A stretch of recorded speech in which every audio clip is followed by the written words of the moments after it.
Labdien, labvakar, sveiki, welcome and a variety of different greetings and welcomings, whether it be for the first time or returning. I've grown a bit tired of staring at the ocean. As such, I've made the executive decision to teleport myself somewhere else, but still dangerous. The reason? Boredom.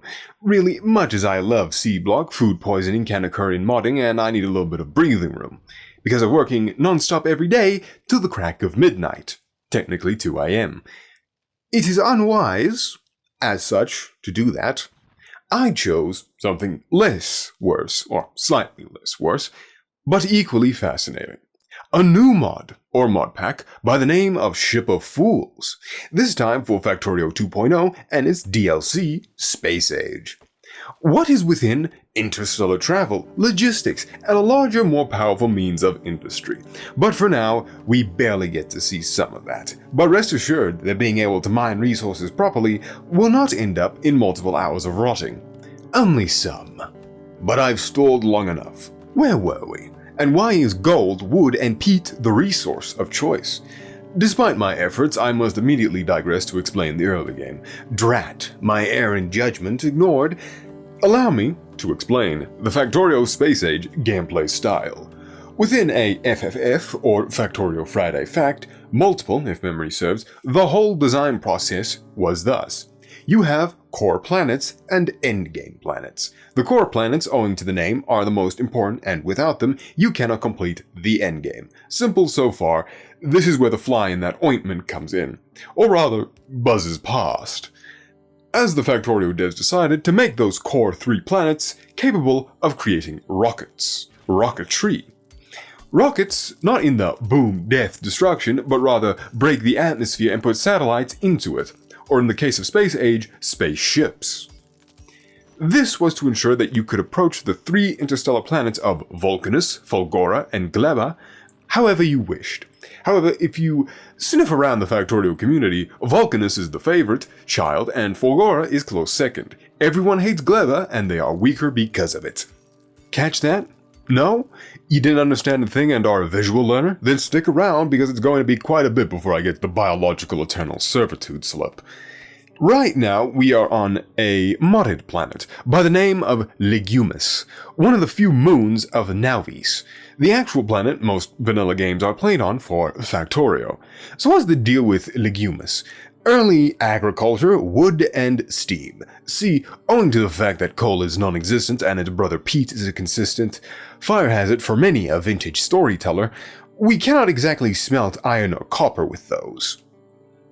Granted, iron and copper do not exist on this world either, so we have to make do with complex wood engineering. Now, for those familiar with Factorio Space Age, all of you will be filtered by the early agriculture, and yes, it will get worse. Ribbing aside, given that we don't have iron and copper, how are we going to make circuits? Gold. Thankfully, we can smelt gold. I feel like I'm playing modded Minecraft again. What a treat. Oh wait, I'm also playing GregTech. Oh dear, distractions. Heedless of my idiocy, gold plate becomes gold wire. This gold wire can then become combined with lumber to create basic circuits. The first science is the aptly named Wood Science Pack. Only a stone, brick, and wood gear. This will allow us to comprehend the basics of logistics, allow us to reach the incredible technology of using steam to power machines. Though first I'll have to figure out what an assembly machine and agri-tower is, and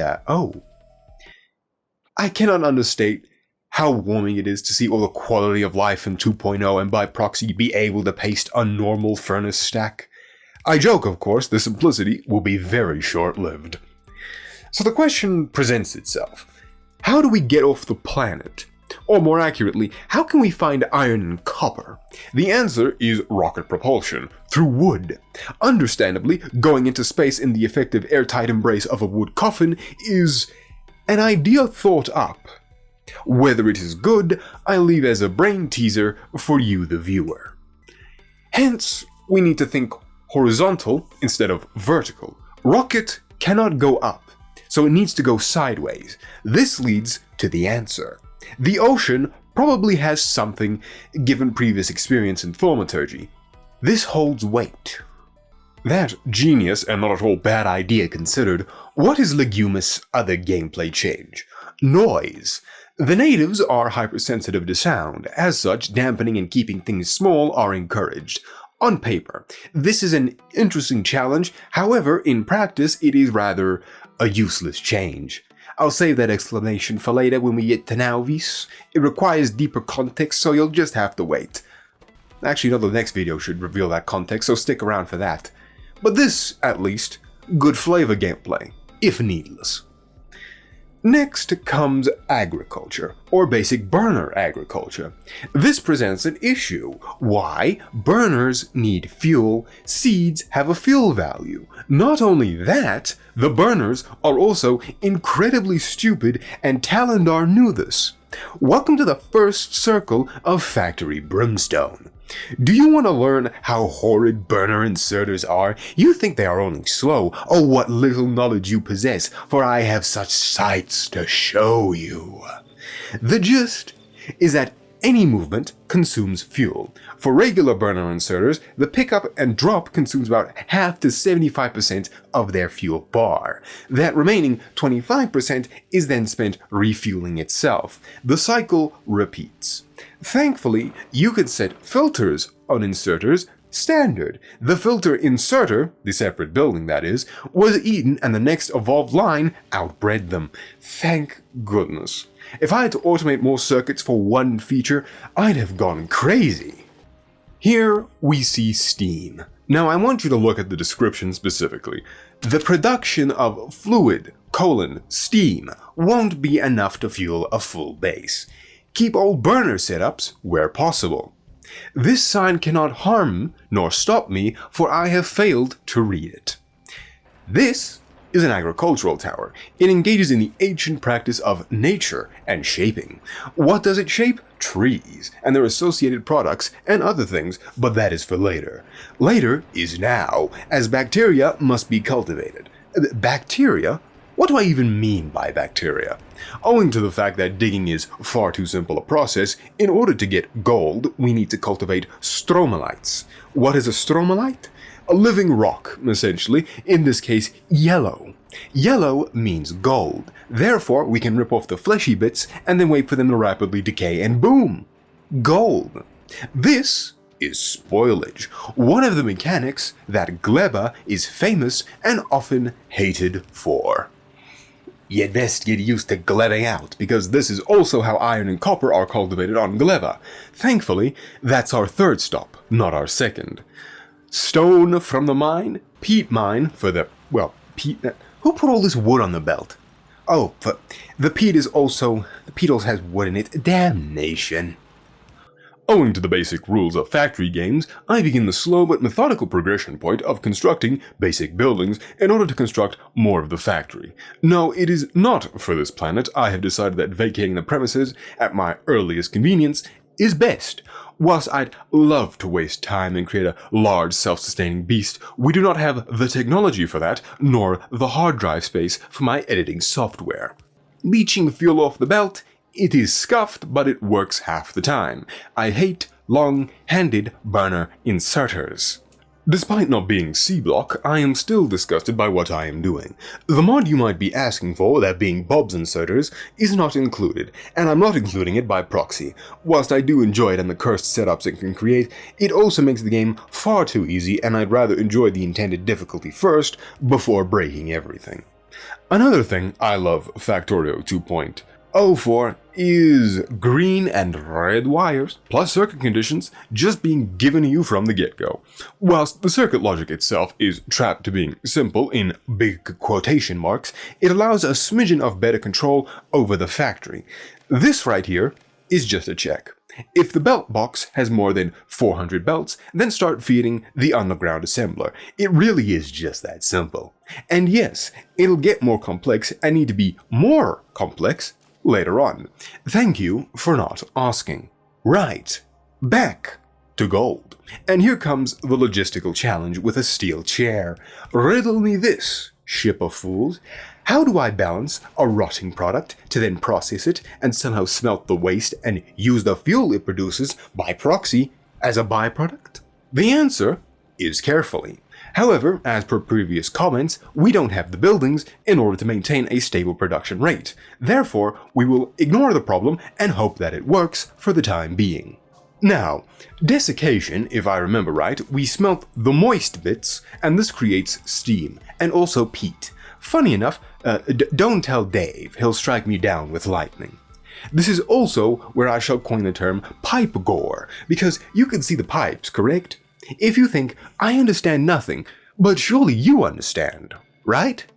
No, I do not understand it, and this is, in fact, a very big glaring issue, and reason as to why you do not see many Factorio mods try fueling things with, well, liquid fuels. I have to automate with pipes in mind, and it quickly becomes a greater mess to look upon and automate with. I'm doing the hyperbolic thing a little bit, look at the furnaces and tell me which is long and which is short. The question should take me barely a few seconds, but and instead, it takes me about 6 or 8 seconds because everything is so densely packed together. No, I booted up another save just to see if it was a skill issue. It is not. One of the understated things about learning to mod a game is recognizing why certain decisions are made, and you quickly realize why more complex fluid handling and liquid fuel burning is relegated mainly to DLCs or used sparingly. This is a criticism I have for Ship of Fools, the mod pack name by the by, and that is communication. It'll solve itself when we get to Navis, but that is locked behind, just 3 planets, all of which have very difficult mechanics in the early game. This isn't a filter, it is a wall, but I'll save the further criticism for later on. Here we see that make it work and solve it later mentality coming into effect and subsequently being punished for my laziness. Fool that I am, I carry on irreverent till ills before me. That, and I automate some pipes. I'll need a good grab bag of stuff. Remember, a few moments ago I said about pipe gore? I believe the proof is in the steamed ham. I also remember the color command and resolve to make myself cyan. No turquoise gaming today, sadly. This is the 5th time I've had to do something to this build. No, it still does not work in the way I want it. I am still stubborn and refuse to solve it properly. Oh yes, the second science pack just needs gold. Can you guess by the white coloration what it is? That's right, it's steam. Without the store, the rather fast but steady thrum of progression, coals. I automated gold wire. I forgot to mention that, but I'm mentioning it now. One of the changes I shall commend Ship of Fools for is early bots. Whilst they suck and need 2 researchers to really get up there in terms of usability, it does make tearing things down slightly less annoying. And given the tech progression, that'll become a theme. Here is another reason why burner inserters are terrible. If you do not set filters, they'll just grab something they are not supposed to and then get stuck. In some instances, they'll burn all the fuel they have and be unable to refuel themselves. This happens often enough that I do not want to show it. It is funny once, but annoying afterwards. But the real victory, the greatness before us, is the space-age staple gameplay loop. In this case, our building of the planet. The lumberyard. Per the name, it is meant for bulk wood processing, but the real sweet thing on top is the productivity bonus. This bonus means that for every 2 recipes complete, we get an extra item free, because its productivity bonus is 50%. What's the big deal about that? Well, that's for later, and yes, that applies to all recipes. This structure is capable of handling. However, its resource demands are equally demanding, and it needs a burnable fuel within, so it still needs a fuel belt. Dreadful. As much as I love engaging in sustainable and stimulating agricultural pursuits, I also have a hunger for blood. So what are the neighbors of this residence like? And are they perhaps evil? The answer is aggressive, but otherwise ignorable. They use the pentapods from Gleba, and these little things are pretty much harmless. This will change once I come back, no doubt. Remember what I said about gold and not wanting to fix it? I have fixed it. Not fully. Yes, it did deadlock, thank you for filling that blank. Now load it and fire. Alright, I'm sick of this planet. The way it goes is that the rocket is a one-way trip, being made of wood, accurate, However, this also means I need to think about what to bring with me as I colonize the ocean, but this time with agriculture. Actually, no, I'm just repeating seablock, but I have access to a boat. Time truly is a flat dilation hit. If you are curious, we are going to Pelagos. Given the name and icon in the top right, now zoomed in and bitrate murdered for your pleasure, it is a planet of water and islands with native fauna of coconut and water-based alien lifeforms made of copper. Yes, we are going to engage in theft of eggs and smelt them into copper plates. Something, shareholder prices through the roof. Also, this is the base. Say goodbye to it, because it will be chewed and devoured by the natives. Nothing of value will be lost, mind you, but if you cared, get those grief-stricken tears in. As you can see, Forbes is ever so excited at the prospect of murder. I am too. I'm quite hungry and coppery alien meat sounds good about right now. Now, the provisional rocket is simple. Gold, lumber, wooden gears, brown circuits, and wood pulp. And so, the hungry beast emerges from the prison. It shall carry me to my destiny, more so punishment, but that'll be a one-way trip. So long, Legumis. Even though I'll die from the smoke inhalation and rattling, probably pressure, it was not worth teleporting here and... Oh, the damn launch bed is catching ablaze. Well, nothing for it. That was anticlimactic. But, yes, I smell it now. I'm back in the fucking building again. So, what is the deal with Pelagos? What gives? Why is there water? Did you not want to escape from the ocean? The deal is that Pelagos, owing to its name, involves the ocean. It is Greek, I think, and the ocean is open, therefore boats.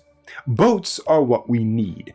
But how get boat? Iron, which can be found in patches on other islands. But for now, I just need a little bit for this. Yo ho ho, a pirate's life for me. Afraid not, but I can sail the sea now unimpeded.